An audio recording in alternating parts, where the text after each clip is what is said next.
আসসালামু আলাইকুম। সম্মানিত শ্রোতাবৃন্দ, কেমন আছেন? আশা করি সকলে ভালোই আছেন। আল্লাহ সকলকে ভালো রাখুক, সুস্থ রাখুক। আপনি দান করছেন, সদকা করছেন, মানুষদেরকে খাওয়াচ্ছেন, রমজান মাসে জাকাত দিচ্ছেন, কিন্তু যে সমস্ত মানুষদেরকে দিচ্ছেন সেই সমস্ত মানুষরা আবার আগামী বছরে আসছে, তাদেরকে আবার আপনি দিচ্ছেন। এইভাবে চলতে থাকছে। যে সমস্ত ভিক্ষুকদেরকে আপনি দান করছেন সেই সমস্ত ভিক্ষুকদেরকে আবার আপনি আগামী মাসে পাবেন, আগামী বছরে পাবেন, তাদেরকে আবার আপনি ভিক্ষা দিচ্ছেন, আপনি অনুদান করছেন। এবং এই যে দান সদকা করা এবং এই মানুষদেরকে খানা খাওয়ানো, এটা তো একটা নফল কাজ। আপনি করলে আপনার নেকি আছে, সব আছে, কিন্তু তা সত্ত্বেও এই জাকাতটাকে কেন আনা হলো? এই জাকাতটাকে একটা আবশ্যকীয় কেন করা হলো বড় লোকদের উপরে? দান সদকা করা এটা আবশ্যকীয় নয়, আপনি করলে নেকি পাবেন, কিন্তু এটাকে কেন আবশ্যকীয় করা হলো? আপনি আমাকে রিপোর্ট দিন যে এত বছর থেকে মুসলমানেরা তারা দান সদকা করে যাচ্ছে, তারা মানুষদেরকে খানা খাইয়ে যাচ্ছে, তারা জাকাত দিয়ে যাচ্ছে নিয়মিত, কিন্তু তা সত্ত্বেও যাদেরকে জাকাত দিচ্ছে তারা আবার কেন ঘুরে ফিরে আসছে, আবার তাদেরকে জাকাত কেন দিতে হচ্ছে? যে সমস্ত বাড়িতে মেয়েদের বিবাহ হচ্ছে না, তাদেরকে বিবাহ দেওয়ার পরেও সেই বাড়ি থেকে আবার কেন বিবাহ দেওয়া হচ্ছে অনুদানের টাকাতে?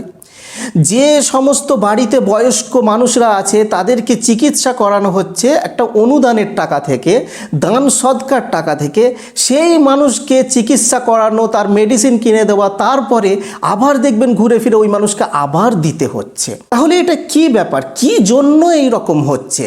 তাহলে এটা নিয়ে আমাদেরকে পর্যবেক্ষণ করতে হবে। প্রিয় ভাই বোনেরা, মনে রাখবেন, এই যে জাকাত দেওয়ার কথা, এটা কোরআন শরীফে বহুবার এসেছে। তো বহুবার কেন এসেছে জাকাত দেওয়ার কথা? জাকাতটা বড় লোকেদের উপরে অপরিহার্য করে দেওয়া হয়েছে। কেনই বা করে দেওয়া হয়েছে? এর দুটো কারণ আমাদের মাথায় আসছে। প্রথম কারণটি হলো যে দান সদকা করলে, মানুষদেরকে খানা খাওয়ালে সেই মানুষদের উপকার হবে, এটা দান সদকার ব্যাপারে। কিন্তু জাকাত দিলে ওই মানুষদের উপকার হবে, এটাও একটা কারণ। বিভিন্ন ধরনের তাদের উপকার হতে পারে। যেমন কারোর চিকিৎসা করতে পারছে না, তাকে আপনি জাকাতের টাকা থেকে চিকিৎসা করিয়ে দিলেন। মেডিসিন কিনতে পারছে না, আপনি মেডিসিন কিনে দিলেন। মেয়ের বিবাহ দিতে পারছে না, আপনি মেয়ের বিবাহ দিয়ে দিলেন। এমন বাড়িতে আছে যেই বাড়িতে বর্ষাকালে টপ টপ করে বর্ষার পানি পড়ে, আপনি সেই বাড়িতে একটা ছাদের ব্যবস্থা করে দিলেন, তার জন্য একটা ভালো বাড়ির আপনি ব্যবস্থা করে দিলেন। যেই সমস্ত ছেলে মেয়েদেরকে সে শিক্ষা দিতে পারছে না টাকার জন্য, এই রকম সিচুয়েশন হয় মাঝে মাঝে। এখন তো সরকার ফ্রিতে দিচ্ছে শিক্ষা, কিন্তু কোনো কোনো সময় এমন সিচুয়েশন হতে পারে যেখানে শিক্ষা দেওয়ার মতো তার কাছে অর্থ নেই। তাহলে আপনি সেখানে জাকাতের টাকা দিয়ে সেই গরিব ছেলেগুলোকে আপনি শিক্ষা দেওয়ার ব্যবস্থা আপনি করে দিতে পারেন। তাহলে এই সমস্ত কাজগুলো আপনি যে জাকাতের টাকা দিয়ে করছেন, এতে কি মানুষের আপনি উপকার করছেন। দ্বিতীয় যে কারণটি হলো এই জাকাত দেওয়ার, সেটা হলো যে মানুষদেরকে স্বাবলম্বী করে তোলা। যেমন দেখুন, এখন ম্যাক্সিমাম মানুষদের এই অবস্থা, তারা ঠিকভাবে সংসার চালাতে পারে না। প্রত্যেক দিন খাটে, 50 টাকা, 100 টাকা, 200 টাকা, 300 টাকা, 400 টাকা, 500 টাকা যা পায় সেটা আনে, আর সংসারে সেটা প্রত্যেক দিনের খরচ হয়ে যায়। এখন খরচা সব থেকে বেশি, আপনি জানেন, বাজারে শাকসবজির দাম বেশি, ফলের দাম বেশি, সব জিনিসেরই এখন দাম বেশি। তাহলে সে যা খেটে আনে সেটা সে ওইভাবে চলে যায়। এবারে বাড়িতে বাচ্চা বাচ্চা ছেলে মেয়েরা আছে, নিজের স্ত্রী আছে, মা বাবা আছে, তাদের বিভিন্ন ধরনের খরচ আছে, তাদের চিকিৎসার খরচ আছে, তাদের খাওয়া দাওয়ার খরচ আছে, এবং সেই সমস্ত ছেলে মেয়েদের পোশাক আশাকের ব্যাপার আছে। বিভিন্ন ধরনের এক্সট্রা যে খরচগুলো, সেগুলো সে তুলতে পারে না, যাই হোক করে তোলে। তাহলে এই সমস্ত মানুষদেরকে, এই সমস্ত গরিব ক্যাটাগরির যে মানুষ, তাদেরকে আপনি যদি কোনো জাকাতের টাকা দিয়ে আপনি যদি তাদেরকে একটা টোটো কিনে দিলেন, আপনি জাকাতের টাকা দিয়ে আপনি তাদেরকে একটা দোকানের ব্যবস্থা করে দিলেন স্বাবলম্বী করার জন্য, আপনি তাদেরকে সবজি তুলে দিলেন, মান্ডি থাকে, মান্ডি থেকে আপনি অনেক সবজি এবং তার একটা ঠেলার ব্যবস্থা করে দিলেন, মান্ডিত, সে নিজস্ব একটা আত্মনির্ভরশীল। সে কারোর কাছে গিয়ে যে কাজ করবে, 300 টাকা 400 টাকা রোজগার করবে, ওর থেকে ভালো তো এটা। তো আপনি এইভাবে কারোর জন্য ব্যবস্থা করে দিলেন। তো এইভাবে ব্যবস্থা করলে কি হবে, সে পরে আর কারোর কাছে হাত পাততে হবে না, সে নিজের খরচগুলো খুব ভালো করে সে তুলতে পারবে। এবারে সে ওই যে ব্যবসার লাইনটা আপনি দেখিয়ে দিলেন, ওইটা থেকে ধীরে ধীরে সে বড় হতে থাকবে, তারপরে টাকা পয়সা ইনকাম করে সে এবারে স্বাবলম্বী হবে, নিজের পরিবারকে ভালো করে দেখতে পারবে, মা বাবার খরচ তুলতে পারবে। তো এগুলো আপনারা করতে পারেন এই জাকাতের মাধ্যমে। আল্লাহ পাক এই জাকাতের কথা এতবার কোরআনের মধ্যে কেন এনেছেন? আমার মন বলছে যে এই জাকাতের কথা এই জন্যই এনেছেন, কেন দান সদকার কথাও আল্লাহ কোরআনে এনেছেন, মানুষদেরকে খানা খাওয়ানোর কথা, গরিবদেরকে খানা খাওয়ানোর কথা, এই কথাও আল্লাহ কোরআনে এনেছেন। কিন্তু তা সত্ত্বেও জাকাতের কথা এতবার আল্লাহ তাআলা কেন এনেছেন? আমার মন বলছে যে মানুষদেরকে স্বাবলম্বী করে তোলা। সব সময় যে আপনি তাদেরকে দিতে থাকবেন এমনটা নয়। হ্যাঁ, আপনি দান করেন না, জাকাতের টাকা থেকে দান করা যায়, জাকাত আপনি কাউকে উপকারের জন্য দেওয়া যায়।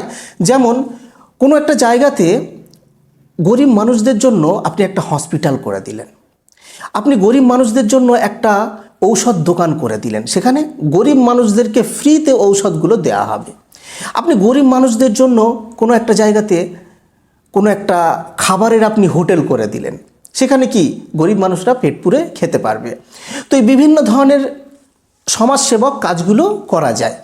তো জাকাতের টাকা থেকে এগুলোও করা যায়, কিন্তু জাকাতের টাকা থেকে এটাও করা যাবে, মানুষদেরকে স্বাবলম্বী করে তোলা।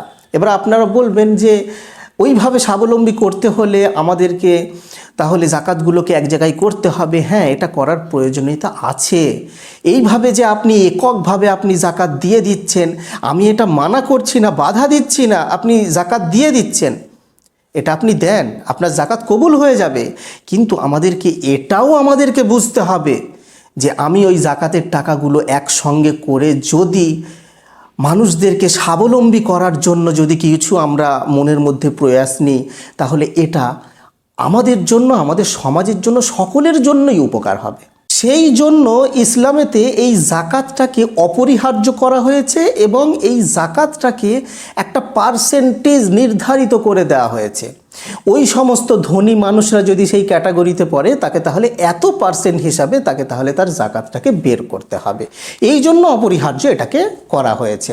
আবার এটাও প্রশ্ন থেকে যাচ্ছে যে আপনি কিভাবে জাকাতটাকে ক্যালকুলেট করবেন? আপনার কাছে ব্যাংক ব্যালেন্স এত আছে, আপনার ক্যাশ এত আছে, আপনার ব্যবসার এত পণ্য আছে, এবং ওই জাকাতের টাকাটাকে আপনি সঠিকভাবে কোন কোন খাতে আপনি দেবেন, কোন কোন স্থানে সেটাকে দিতে আপনি পারবেন। তো এই সমস্ত প্রশ্নের উত্তর তার জন্য ভিডিও আছে আমার তৈরি করা। সেই ভিডিওতে ডিটেলসভাবে ক্যালকুলেট হাতে কলমে ধরে ধরে করা হয়েছে। সেই ভিডিওগুলো আপনারা দেখবেন, আমি ডেসক্রিপশন বক্সে তার লিঙ্ক দিয়ে দেবো। অতএব আমার প্রিয় ভাই বোনেরা, জাকাত দেওয়ার মূল উদ্দেশ্য কি, আর দান সদকা করার, মানুষদেরকে খানা খাওয়ানোর, এটার মূল উদ্দেশ্য কি, এটা আজকে আমরা ক্লিয়ারভাবে আমরা জানতে পারলাম। তো আশা রাখছি আপনারা এই ভিডিওর মাধ্যমে উপকৃত হবেন এবং সমাজে কিভাবে কল্যাণ নিয়ে আসতে হবে, সমাজের কিভাবে উপকার হবে, একদম গরিব নিম্ন স্তরের মানুষদেরকে কিভাবে আপনারা উপকার করতে পারবেন, কিভাবে প্ল্যানিং করে আপনারা তাদের পাশে দাঁড়াতে পারবেন, এই বিষয়টাই আমি আজকে তুলে ধরেছি। যাই হোক, আপনারা সকলে আমার জন্য, নিজের জন্য এবং পুরো মানব জাতির কল্যাণের জন্য আপনারা দোয়া করবেন। আসসালামু আলাইকুম ওয়া রাহমাতুল্লাহি ওয়া বারাকাতুহু।